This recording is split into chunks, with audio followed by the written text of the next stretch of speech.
GB Channel. Turn left to your hand. Podcast. Let's get it on.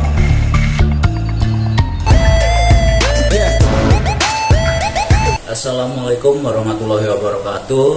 Salam sejahtera untuk semuanya. Adil Katalino Baju Ramin Kasaruga Basengat Kaju Kata. Jumpa lagi dengan saya Galuh Bayu Ardi. Dan kali ini dalam mata kuliah Geografi Budaya yang merupakan video tambahan karena kita sudah mulai tatap muka walaupun secara terbatas. Oke, beberapa kali kita sudah melakukan pertemuan tatap muka dan kali ini saya menambahkan suplemen video yang memang belum sempat saya sajikan dalam perkuliahan sebelumnya. Nah, kali ini saya akan menambahkan mengenai dalam geografi budaya ini adalah pengaruh geografi humanistik atau pandangan-pandangan geografi humanistik dalam geografi manusia yang akhirnya juga merupakan salah satu landasan yang akhirnya membentuk geografi budaya ini. Oke, langsung saja kita mulai bahwa apa itu geografi humanistik?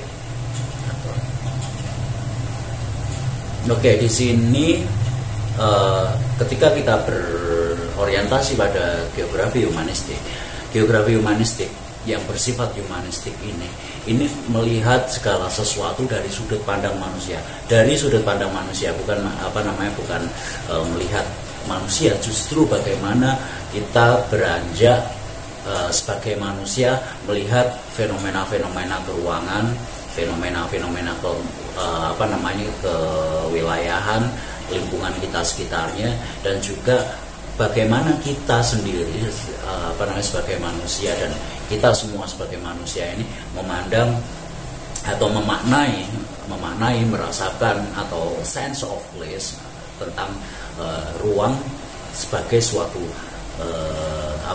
tempat, sebagai suatu ruang dan juga sebagai sesuatu yang memiliki makna. Dan di sini sebagian orang akan mempertahankan, di sini ada kecenderungan berbagai macam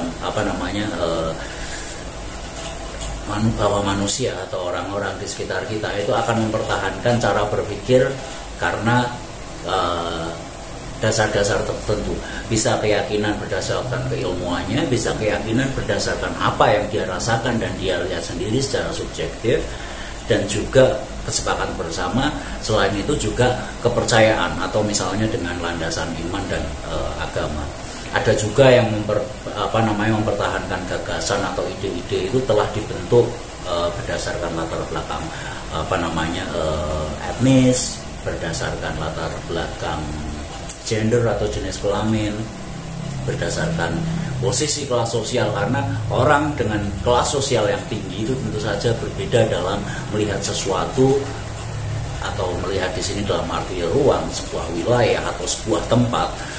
Itu cara memandangnya sudah akan berbeda berdasarkan tingkat sosialnya. Istilahnya orang kaya akan berbeda melihat mall dengan orang miskin melihat mall. Nah, seperti itu.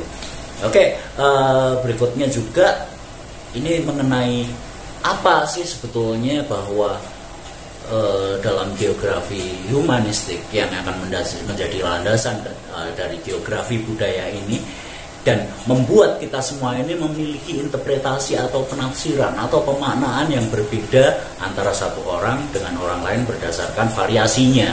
Nah, di sini juga seperti misalnya ada beberapa contoh bahwa seseorang itu ketika melihat orang yang lebih tua dari mereka itu atau juga mungkin segala sesuatu tempat kita belajar, tempat kita memperoleh nilai-nilai yang diturunkan baik itu orang tua ataupun sekolah, ini memiliki referensi atau acuan-acuan yang berdasarkan ilmu-ilmu tertentu, keyakinan tertentu, norma-norma tertentu dalam masyarakat yang selalu dipegang dan selalu ada kecenderungan untuk dipertahankan. Dan juga ada juga yang merujuk pada suatu hal tersebut, tentu saja kadang juga dapat berubah walaupun dipegang dengan kuat. Ada mungkin terjadi peristiwa-peristiwa tertentu di dalam sebuah tempat tertentu atau sebuah ruang tertentu yang merubah perspektif ataupun perspektif atau istilahnya sudut pandang kita terhadap segala sesuatu. Ada juga yang memegang keyakinan bahwa semua individu ini benar-benar unik. Ada pandangan seperti itu. Jadi kita tidak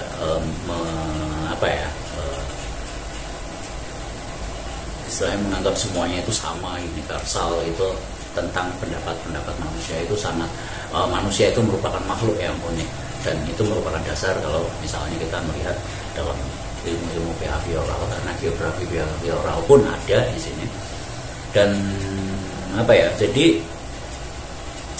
setiap orang juga mempunyai keyakinan bahwa semua individu benar-benar unik, sehingga mereka dapat menjadi beraneka ragam, menjadi ada sangat-sangat bervariasi, dan itu semua dapat dijelaskan baik oleh individu tersebut atau oleh kita yang berusaha memahami hal-hal yang unik tersebut, hal-hal yang khas dari masing-masing orang tersebut. Dan di sini juga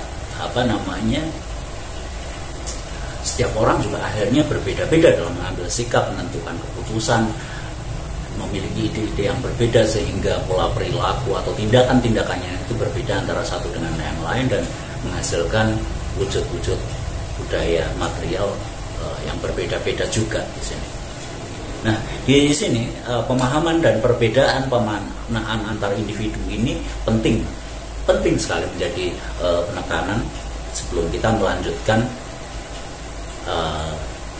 mengkaji geografi budaya yang bersifat humanistik ini, tentang pemaknaan ruang yang berbeda antara satu individu dengan individu lain. Dan ini tentu saja akan kita lihat bagaimana subjektivisme dari semua yang fenomena-fenomena yang akan kita amati, akan kita pelajari lebih lanjut dalam konteks ilmu geografi budaya. Oke. Di sini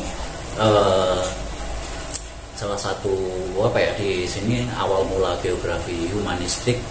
Geografi itu tentang geografi manusia yang merupakan percabangan dari geografi sosial, geografi fisik, lalu kemudian geografi manusia. Nah, di sini geografi manusia ini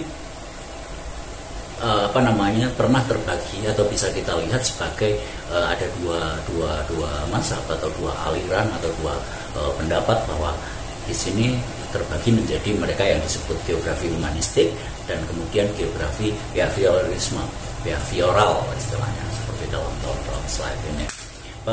Kemudian bahwa geografi humanistik ini muncul dan mulai mendapatkan masa kejayaannya. Tentu saja belum di Indonesia. Di Indonesia baru-baru 10 tahun, dan mungkin belum terlalu lama, dan mungkin juga belum terlalu kita kenal, dan mungkin nampaknya masih baru nampaknya ya, karena ketika saya berbicara mengenai geografi budaya, geografi humanistik, saya tidak mendapatkan banyak partner untuk membicarakannya, kecuali saya berbicara dengan orang-orang ilmu sosial dan ilmu humaniora lainnya yang memang sudah memahami beberapa aliran-aliran baru dan aliran-aliran kritis dalam berbagai bidang ilmu. Nah, di sana, tapi ketika ini tentu saja di Eropa dan Amerika, terutama Amerika, bahwa geografi humanistik ini pernah mencapai mulai mencapai masa kejayaan pada sekitar tahun 70-an. Nah, itu saya pun belum lahir. Saya 70-an itu baru lahir. Nah, kehadiran kajian dari geografi humanistik ini memang merupakan atau dipandang sebagai reaksi terhadap ilmu geografi sebagai ilmu sosial, yang saat itu ada semacam keprihatinan bahwa ilmu geografi pada saat itu sangat tergantung dengan pendekatan dan juga metode-metode penelitian yang sangat kuantitatif, sangat positivistik, yang semuanya mengarah pada generalisasi bahwa tidak semua fenomena, terutama fenomena mengenai manusia, dan dalam hal ini adalah geografi manusia, itu tidak dapat diuniversalkan atau tidak dapat dijadikan sebagai sebagai sesuatu yang dipastikan, karena fenomena manusia ini seperti kita tahu adalah fenomena yang khas dan yang unik dan tidak dapat disamakan satu dengan yang lain, kecuali dipaksakan untuk disamakan, dipaksakan untuk umum universal dan berlaku dimanapun. Tentang manusia itu tidak bisa. Oke, lalu kemudian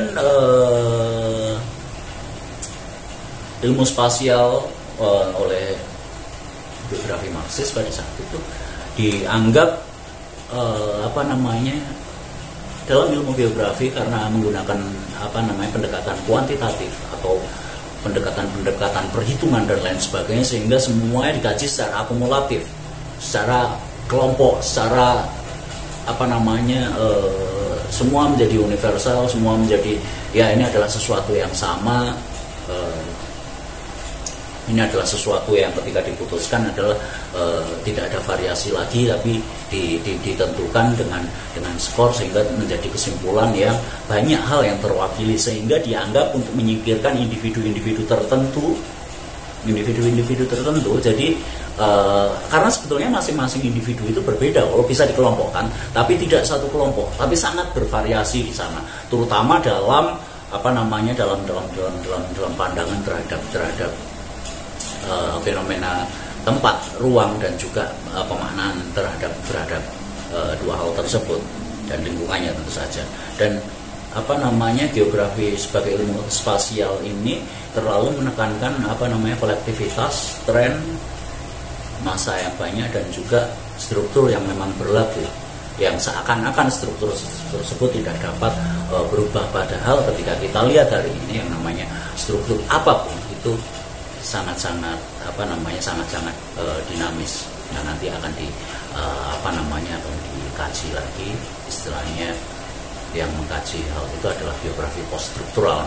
Nanti akan kita bahas dalam aliran-aliran, atau mungkin di dalam geografi budaya ini memang sangat-sangat bervariasi.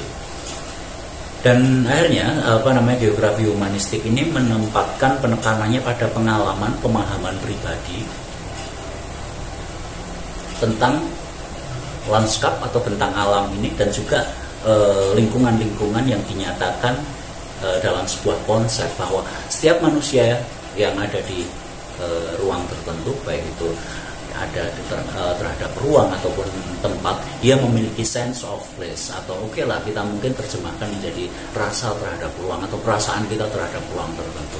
Ada hubungan antara hubungan perasaan, hubungan emosional, mungkin hubungan hubungan yang lebih bersifat afektif antara kita dengan sebuah tempat.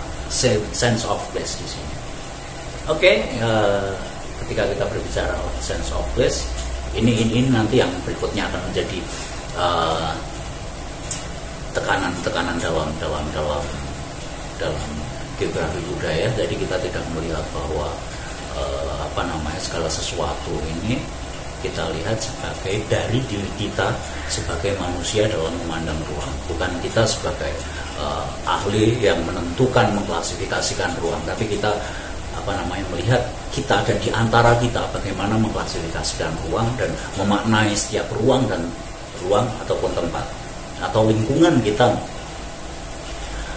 Dan landasan biografi humanistik ini memang akhirnya seperti menjadi sebagai kajian-kajian kritis, karena ketika geografi itu berkembang pesat menjadi ilmu praktis, ilmu proyek, ilmu yang diterapkan hanya untuk memenuhi pesanan-pesanan, ya mungkin untuk atas nama pembangunan, atas nama perusahaan-perusahaan tertentu, kepentingan ekonomi, politik, dan lain sebagainya. Beberapa ahli geografi mulai kembali dalam kembali lagi mencoba melihat hakikat dari ilmu geografi itu sendiri, dan terutama ini dilakukan oleh geografi humanistik yang mengadopsi dari sumber filsafat, memiliki sumber filsafat, kembali lagi ke arah ke filsafatnya, dan coba ditelusur mulai dari awal apa hakikat geografi ini, ilmu geografi dalam arti geografi humanistik, geografi manusia di sini. Oke, dan konsep filsafat ini yang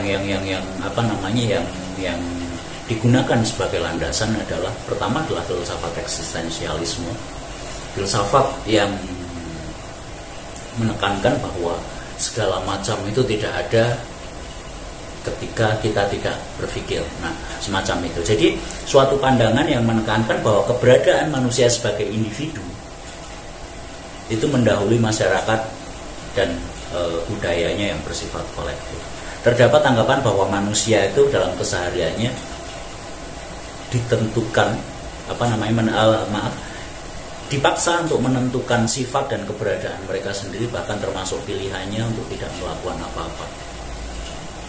Jadi dalam eksistensialisme ini semuanya itu sebetulnya manusia memiliki hakikat untuk menjadi dirinya sendiri. Namun demikian, sadar atau tidak sadar, kita tidak dapat menjadi diri sendiri karena terjerat oleh peran yang kita sandang dan juga peran dari tuntutan-tuntutan sosial, tuntutan-tuntutan orang lain, tuntutan-tuntutan segala sesuatu yang menentukan kita, norma, institusi, hukum, orang-orang yang berkuasa, atasan dan lain sebagainya. Nah, di sinilah bahwa hal ini juga perlu kita kaji ulang, kita kritisi ulang, dan kita menggunakan pandangan kritis ini untuk melihat segala macam fenomena. Nah, nanti hubungannya dengan keruangan dan juga relasi kuasa dan relasi maksudnya kita memanai segalanya itu juga harus ditentukan oleh sesuatu yang lebih kuat, sesuatu yang mengaturnya. Itu akan kita lanjutkan nanti, dan kita lihat nanti contoh-contohnya di pertemuan berikutnya. Oke, yang pertama adalah eksistensialisme dan yang kedua adalah fenomenologi. Filsafat fenomenologi ini menekankan cara-cara di mana dunia hadir melalui panca indera kita dan juga pengalaman-pengalaman kita. Jadi ini ketika dalam dalam fenomenologi ini, segala sesuatu itu adalah sesuatu yang memang hadir ke indera kita. Jadi sangat-sangat empiris. Mungkin Anda akan berbeda dengan saya dalam memaknai lingkungan, dalam memaknai sebuah ruang, dalam memaknai sebuah tempat. Nah, ini juga bervariasi. Mungkin saya sebagai dosen, Anda sebagai mahasiswa, tentu saja Anda akan berbeda dalam merasakan dan memaknai ruang dosen, misalnya seperti itu. Merasakan, mungkin saya lama tinggal di Pontianak, sementara Anda dari daerah dan beberapa waktu baru Anda tinggal di Pontianak, mungkin juga akan memiliki pemaknaan yang berbeda, interpretasi yang berbeda tentang kota Pontianak, misalnya seperti itu. Oke, jadi di sini bahwa indera dan pengalaman ini menjadi sumber utama, acuan pertama atau inspirasi pertama tentang bagaimana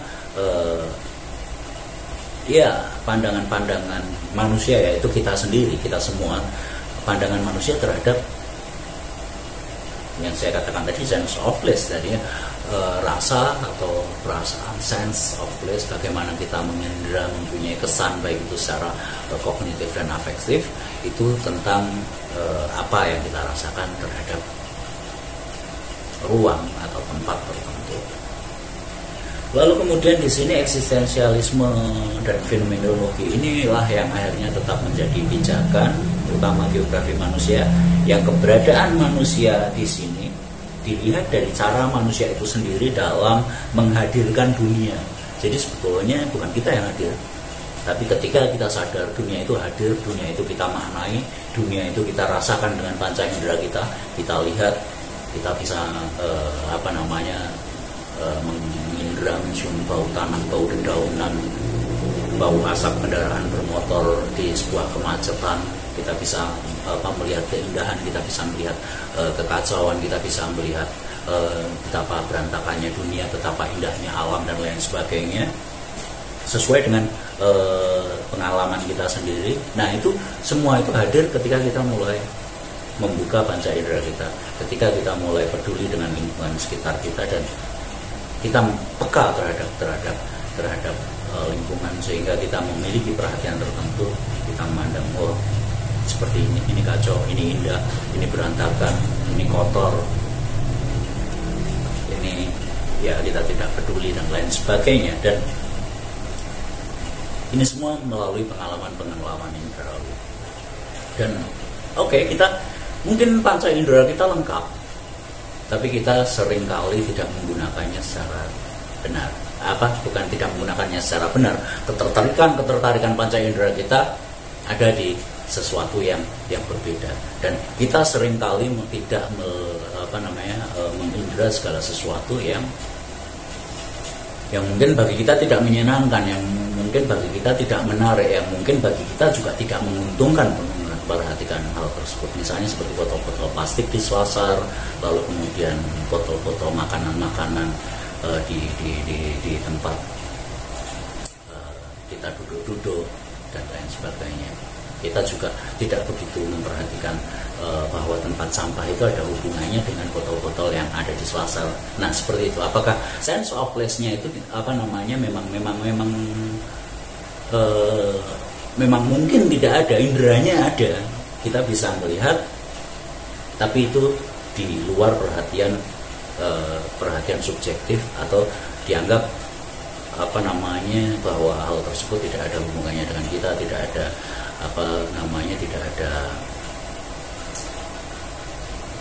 tidak berhubungan dengan kita, dan tidak penting, tidak menyenangkan, dan tidak perlu karena kepentingan kita, keperluan kita lain.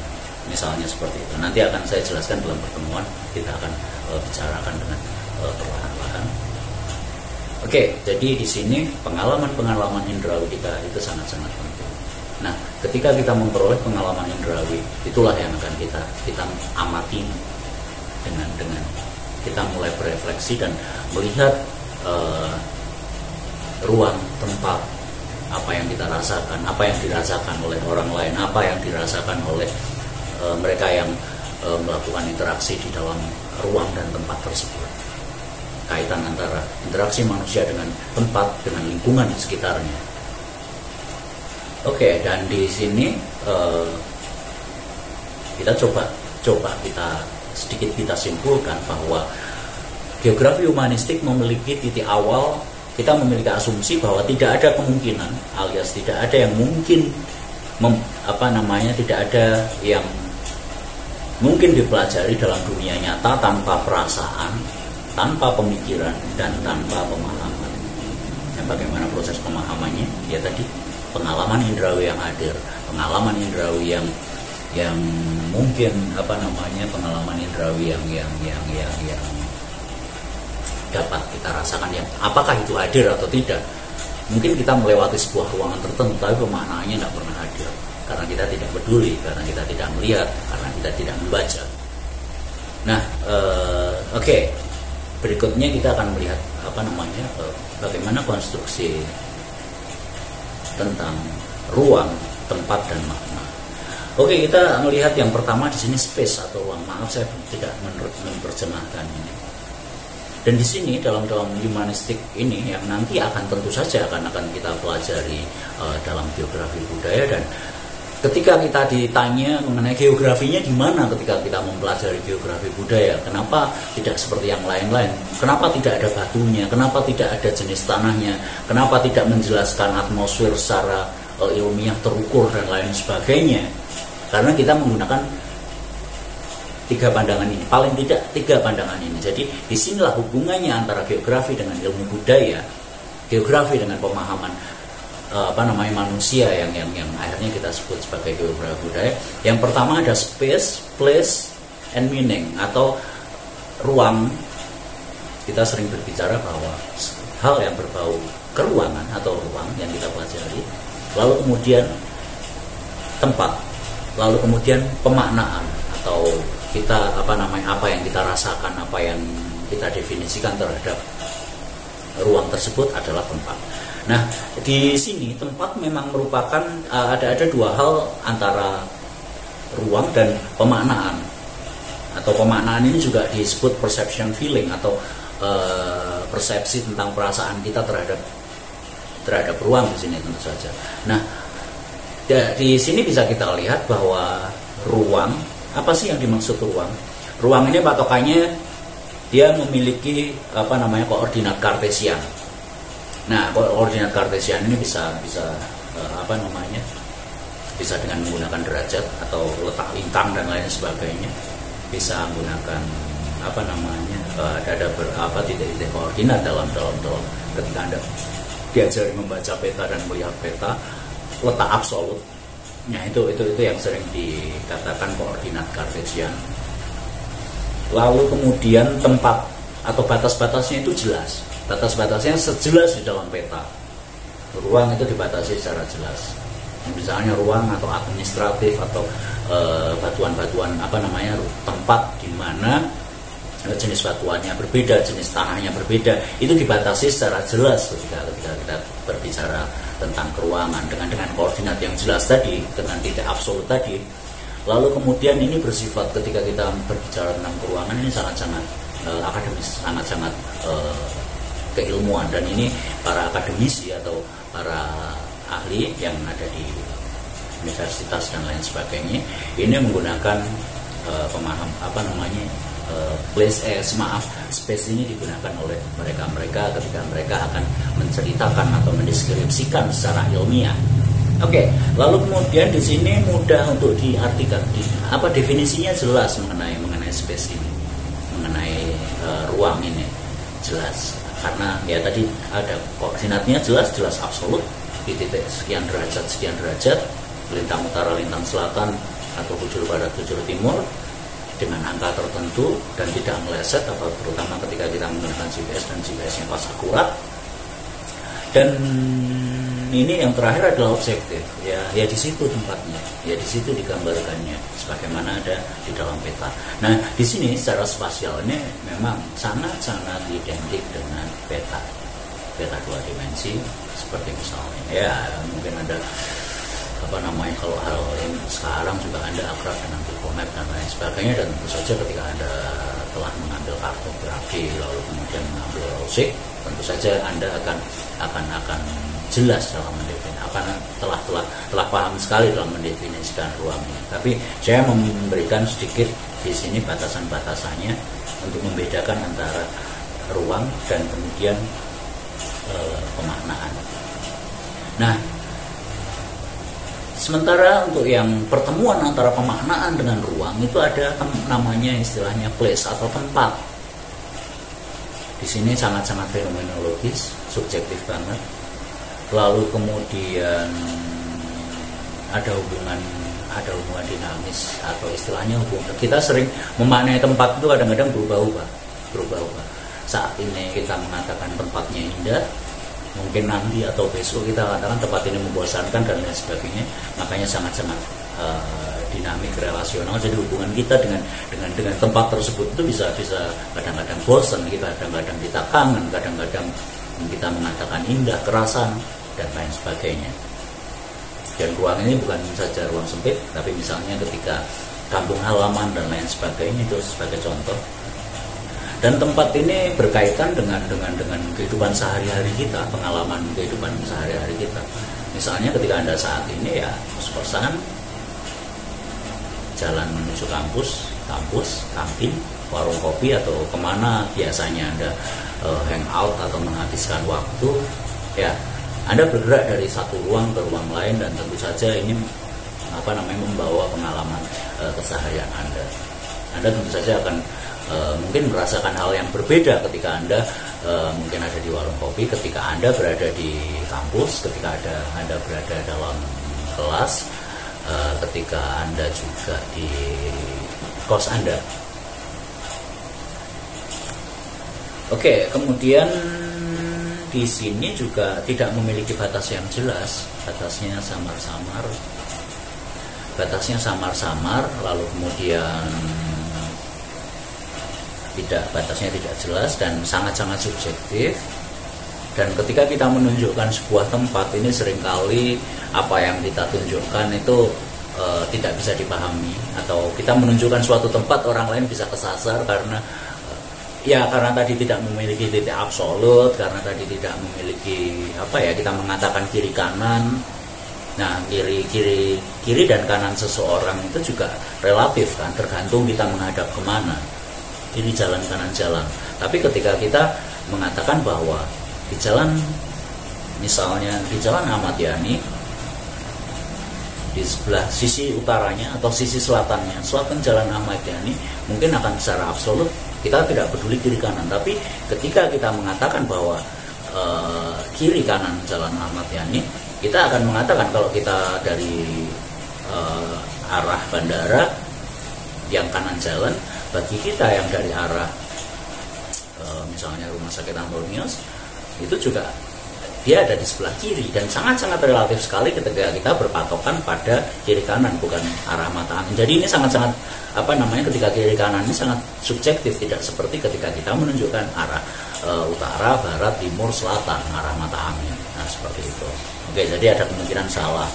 Lalu kemudian batasnya tidak jelas dan agak sulit untuk didefinisikan. Seperti kita mendefinisikan kampung halaman, itu mungkin lebih sulit dibandingkan dengan mendefinisikan misalnya Kabupaten Kuburaya. Batas-batasnya juga jelas tadi tentang batas. Dan di sini sangat-sangat kontekstual. Jadi sangat-sangat kontekstual ini juga dalam arti ya tergantung dengan kepentingan kita, dengan apa yang kita bahas, dan maknanya juga akan bisa berbeda-beda tentang tempat ini. Jadi di sini lalu saya kaitkan juga dengan pemaknaan dan persepsi atau perasaan tentang persepsi atau pemaknaan ini. Di sini bersifat estetik atau bersifat mungkin baik buruk, indah tidak indah, membuat nyaman atau tidak.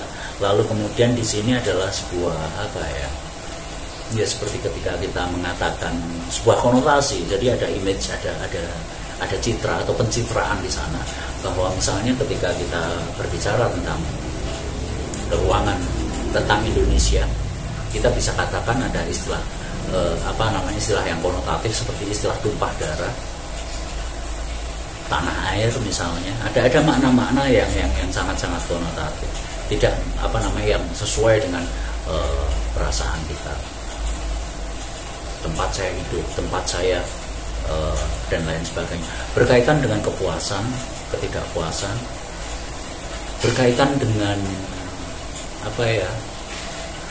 sejarah pribadi kita atau personal history di sini. Lalu kemudian acuan kita dan pengalaman-pengalaman kita. Nah, inilah pertemuan atau pemaknaan tentang ruang. Ini adalah pertemuan tentang tempat atau place tadi. Ini adalah pertemuan antara bagaimana kita bagaimana sesuatu yang secara keuangan itu ketika dimaknai, dan itu akan menjadi pertemuannya itu adalah tempat.